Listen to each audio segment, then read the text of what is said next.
Hey y'all, it's Shayla, and today I'm going to be making my sandwich bread for the week. And I thought that I would bring you guys along. I don't know if you guys know what a Pullman pan is, but it is this. And basically, the Pullman pan has a lid that goes with it. And when you bake bread in a Pullman pan, is you're making it into a sandwich type bread. It's going to be rectangular. It's not going to have a round top. It's going to have a flat top. And that is what you would normally get sandwich bread in the store. The classic square sliced bread is what this will give you. So what I'm going to do is I'm going to show you guys how I make this, and we love it. My boys love it. We actually love to slice it up, and it makes wonderful toast. Fresh baked bread makes the best grilled cheese sandwiches by far, because you get the crispy all the way around. I don't know if you guys have ever made grilled cheese with store-bought bread, but generally store-bought sandwich bread is soggy after you leave it for a couple minutes. With fresh baked bread, you don't get that. So anyways, all right, so I'm going to show you guys how we're going to get this done. You pretty much need the same ingredients as you do with most other breads. So the first thing that you want is warm water, and so I have a cup of warm water over here that I'm going to put in, and then after that you need 2 teaspoons of yeast. Now I'm using SAF instant yeast. So if you are using active yeast instead, you're going to need to proof it first, but this is SAF instant yeast, and even though it calls for 2 teaspoons, I always put in 1/3.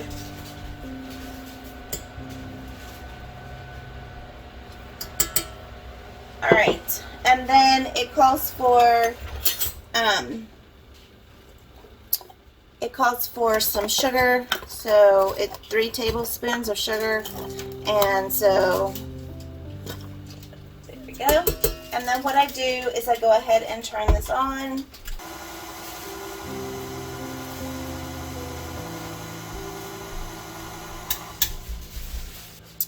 Okay, so now I'm going to add the butter.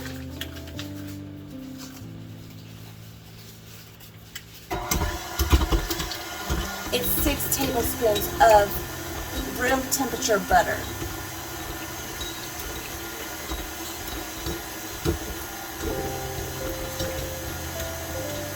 Alright, and then I'm going to add the milk.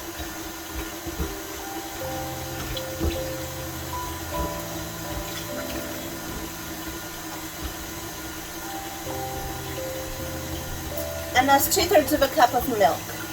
I'm using dairy. I'm actually using lactose-free milk because of my lactose intolerance. A lot of people, if you bake it, it doesn't hurt or anything, but for me, I'm just that sensitive that it bothers me. So, all right. So the next thing that you want to add is it calls for 3 tablespoons of potato flour. If you don't have potato flour, you can use potato flakes, and that's what I'm using right now. So it calls for 3 tablespoons. I generally add just a little bit more, and that's going to help it to stay soft.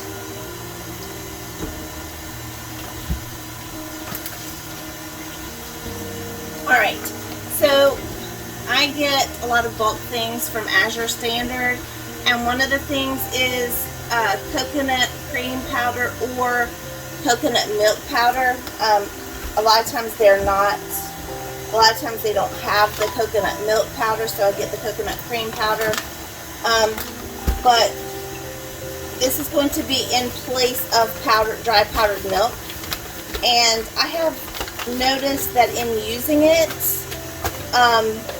generally the breads and stuff that I use whenever I make this with it are actually a little bit softer than the breads that I make with the regular dried milk. So you're supposed to use a half of a cup. So there's a quarter of a cup. And another quarter of a cup. And I will link the recipe for this in the description below. Alright, once you have all those things in and they've started to really incorporate, then you want to add your bread flour. The way that I do my bread flour is that I always put in about a cup less than it calls for, and then I start watching it to make sure that it is the right consistency. So I'll show you a little bit better when we get there. Alright, so I just add a cup at a time.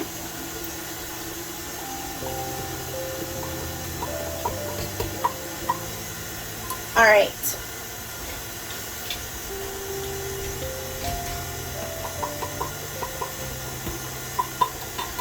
Alright, so I have 3 cups in, and it calls for 4 1/4 cups. So I'm just going to let this mix in until it's almost completely incorporated, and then I'm going to start adding a little bit of flour in. Okay, as you see, it's forming into a ball, and it is starting to clean the sides of the bowl, and that's what we're looking for. We are looking for that consistency. Now at the bottom it's starting to stick a little bit again, so we will put a little bit more flour in there, but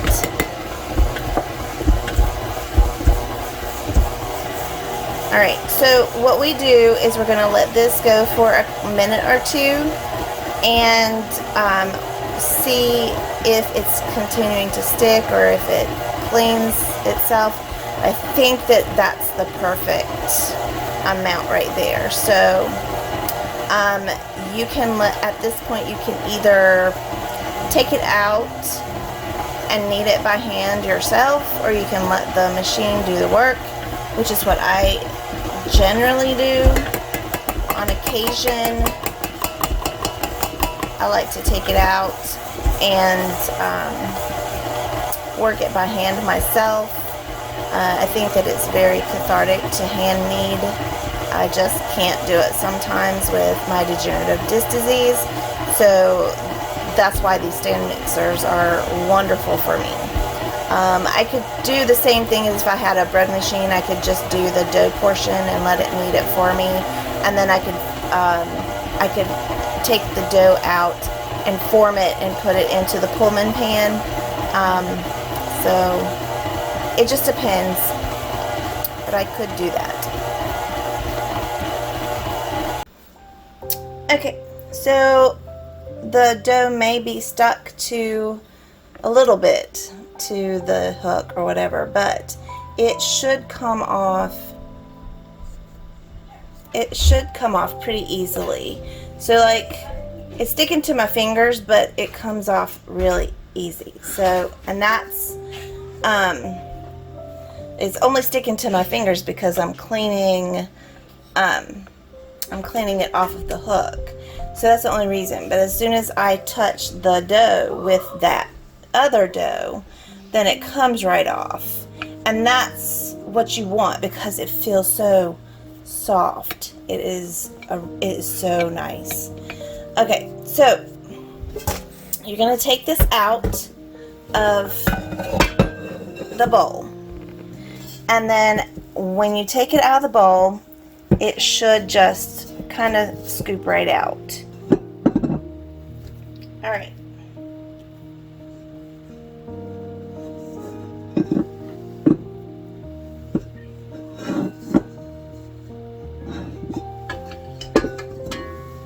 Okay, so my countertop is clean. Put a little bit of flour down. Not much. Put a little down. So if you're hand kneading, instead of kneading using the dough hook, you would put a little bit of flour down. You would kind of fold it towards you and then push away with your palms. All right, so it's really simple. All right. Just in case you guys are new to making bread, that's how you would hand knead it. That way, if you don't have a stand mixer that you can use, then you know how to knead it. All right, and you want it to be smooth and supple and really, really soft. So, all right. So what I have over here is I have a bowl that has been sprayed with some olive oil cooking spray, and I'm going to put this into that, and I lay it in there. I will flip it over and move it around and then flip it back, and that will help it to stay, and it'll help to keep it from sticking to the flour sack towel that I'm going to put over it. So I just fold it in half, the flour sack towels, and I put it over top. And if you want to, you can moisten this, and that will help it a little bit too. I'm not right now. I know it's damp in here anyway, so I'm going to put this in my oven because it's a warm spot in my house. And I'm going to put it in there for at least an hour, or at least until it's just about doubled in size. So you just kind of have to, look at it. Okay, so the dough has already doubled in size, more than doubled in size, really. So I went ahead and took it out. Evan is going to be working on this for the first time. His first experience with dough. Of course, I've already done part of it for him, and we've already got our dinner started, and I have 2 Italian loaves in rising too. So go ahead and dump this out onto the work surface. Okay, so once it's turned out, okay, so see, it's just flat. So what you're going to do is you're going to pull your Pullman pan right over to it, and then what you're going to do is you're going to press the dough into, like, you want to make it, press it out until it's about the same width as your pan. So you're going to start in the middle. Watch, let me show you. I'm going to start in the middle and kind of pat it out until it's about the width of your Pullman pan, okay? And then you're going to kind of pat this out this way into a rectangle. You don't want it to be like this is your edge, okay? So you're going to have to push it in this way, but you want it to be a rectangle, okay? So you're going to pull this way because you don't want it to be too thick anywhere, right? So you're going to pull it this way. Maybe that's why it's called a Pullman pan. I don't know. So I'm helping him a little bit, but he's doing a good job. All right, yep. Don't want it too fat on any side. Okay, it is pretty. It's pretty. All right. So this is what you do. So warm too. Alright, this is what you do. So you're going to take it and you're going to roll it. Yeah, you're just going to keep rolling it.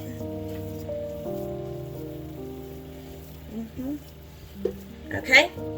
Alright, so you're going to tuck in the roll in the ends.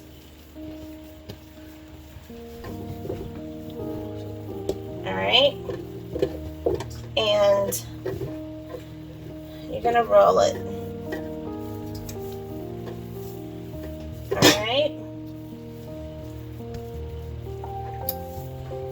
because you want it to be,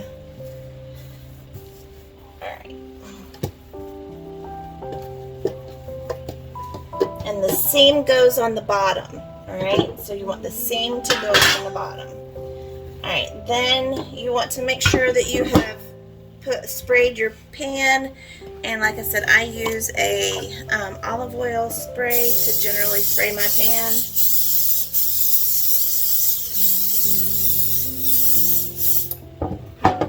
Alright, so Evan, can you pick it up and put it in the pan? Okay. You just kind of grab it, and it's okay. I don't want to mess it up. You just grab it like this and put it in the pan. Alright?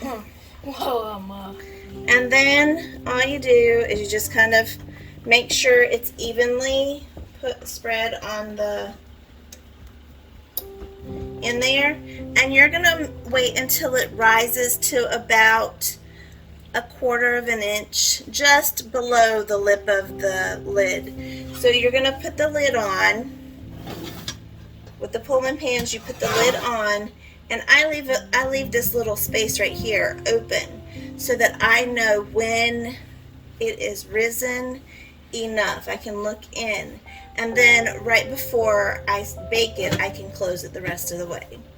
Alright, so go ahead, and we're going to put this in the oven to rise. So we're not baking it yet. We're not turning the oven on. We're just putting it in to rise. Okay, so Evan's holding the bread, and if you look at it, it is just right there below the edge. So, because if you can see, this is a little bit higher than that. So anyway, so that's what you're looking for, and you're going to shut that. So you're going to put that in the oven for approximately 20 to 25 minutes. It can be a little bit more than that depending on the temperature and everything. So anyways, we're going to go ahead and we're going to get that in the oven, and I'll bring you back when it's done. Okay, so this is what it turns out to be. See, it's rectangular, but when you cut it, it'll be pretty much square. And that's why you put it in the Pullman pan, so that it can actually keep this this shape, and it actually makes the bread a little bit more dense that way. So Evan's going to go ahead and cut it.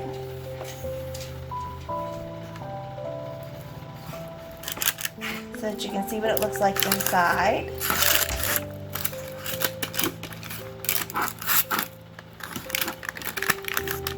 Alright, so that's what it looks like inside. It's got a really good crumb, and it's pretty dense, so it makes really good sandwich bread. Alright, so Evan's gonna taste it. Yes. Alright, so let us know what it's like. Perfect. Yeah? Perfect. Alright. Okay, so that is our sandwich bread that we make with the Pullman pan, and Bella's running around in here making lots of noise. Anyways, Bella. So anyways, so thank you guys so much for spending time with us today, and we'll see you soon.